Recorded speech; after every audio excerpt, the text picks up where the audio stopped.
The planet of Mortis was once shrouded in mystery, with some believing it to be the birth of the Force.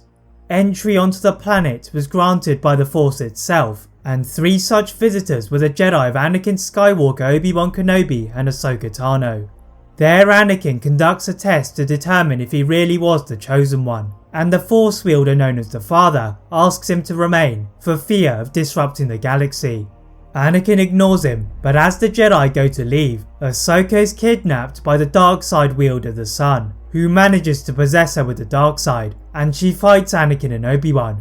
After the Son claims the dagger of Mortis from her, he kills Ahsoka and he aims to kill the father, but the daughter steps in the way of the dagger as the Son flees in shame of what he had done. With her final act, the daughter transfers her life force into Ahsoka and the padawan lived again.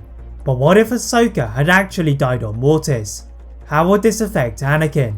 As you're going to discover, her death could have resulted in seismic differences for the galaxy. Anakin rushed over to the side of his young padawan and could sense that her life had vanished from the work of the Son.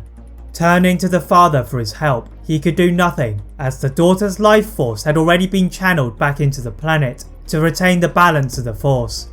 Anakin let out a large roar that echoed against the walls of the monastery, but the father quickly eradicated his memory alongside Obi-Wan's, then orders them to leave the planet.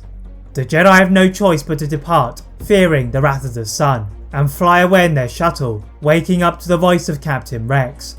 The clone is quick to spot the empty seat of Ahsoka, and the Jedi are stunned, reporting the disappearance to the Jedi Council. The Jedi are also at a loss to explain Ahsoka's sudden disappearance, but Plo Koon realises that he can no longer sense the connection he had developed from her childhood.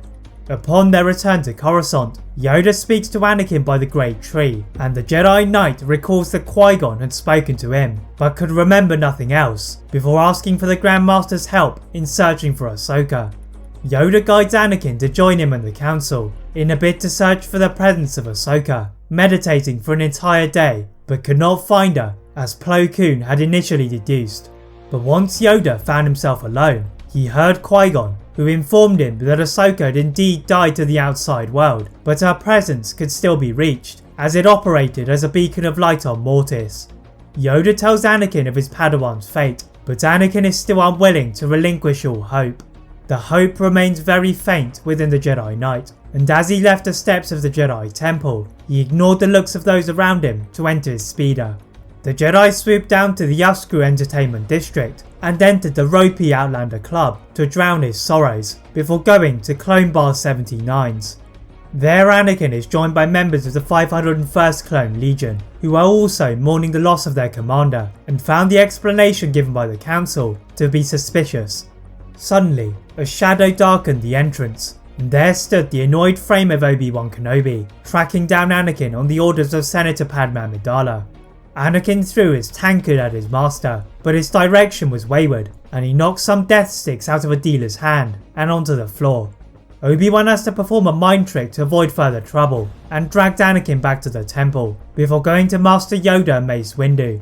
The Jedi Masters realised that Anakin would never be able to relinquish his bond to Ahsoka, and he needed a meditative retreat to ease his troubles away from the war, despite the need to rescue the recently captured Master Peel from the infamous Citadel.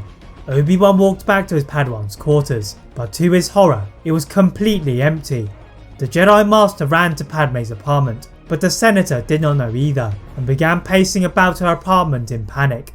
The Jedi Master had also noticed that Anakin's loyal astromech R2-D2 had vanished, meaning that he would likely be out of Coruscant in his starfighter. Obi-Wan sprinted to the temple hangar and checked the docking logs, discovering Anakin had only recently departed, and ordered Admiral Yularen from his destroyer to deactivate all of the hyperdrive docking rings above the planet, but they had been too late as Anakin had left the planet.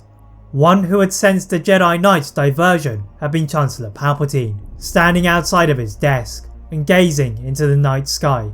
The Sith Lord knew that Anakin would be fueled by the dark side after the loss of Padawan Tano, and decided to warn Dooku that Anakin was about to face him with a vengeance, but the apprentice had greater concerns, as he tried to ensure Master Peel would not escape from the Citadel, and the Nexus route coordinates would fall into their hands.